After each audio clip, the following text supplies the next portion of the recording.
New release time, and this is from the brand of Christian Dior. You see this right here.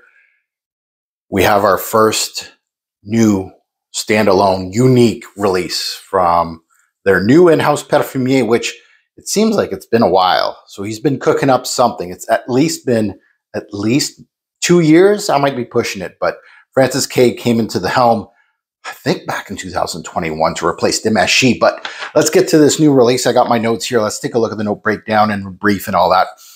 Let's take a look at it. So it's called Dioriveria, obviously based upon, of course, Dior and the French Riviera. I see some florals here, so it is going to be a transparent scent, I believe. I might be wrong. So the notes, they only give us two notes: fig leaves and rose. And fig is as interesting as a fig is, it can give you a lot. Like fig leaves can be watery, most likely. They can give out, a coconutty vibe, a tropical vibe. So this could go in multiple places, especially with the rose too, another complex note. So these two, obviously the nose behind this is Francis K. And it is the first official unique release from Francis. He has re-released some releases and kind of tweaked them. But it is his first one under the Dior umbrella.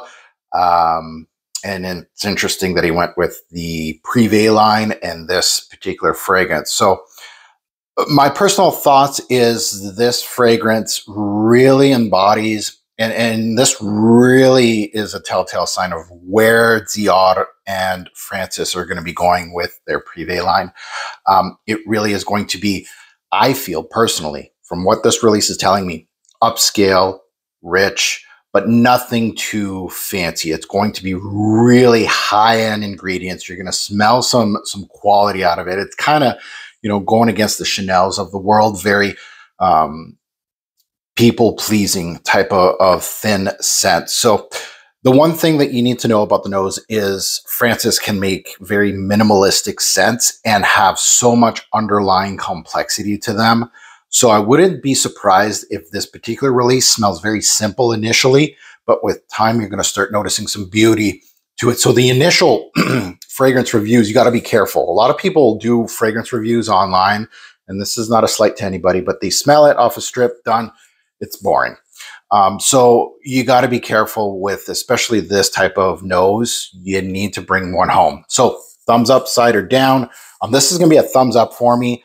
One thing I can say about Francis K is that if he's creating a high-end scent for a big brand like Dior, you don't just smell it in a strip and walk away. Try it out.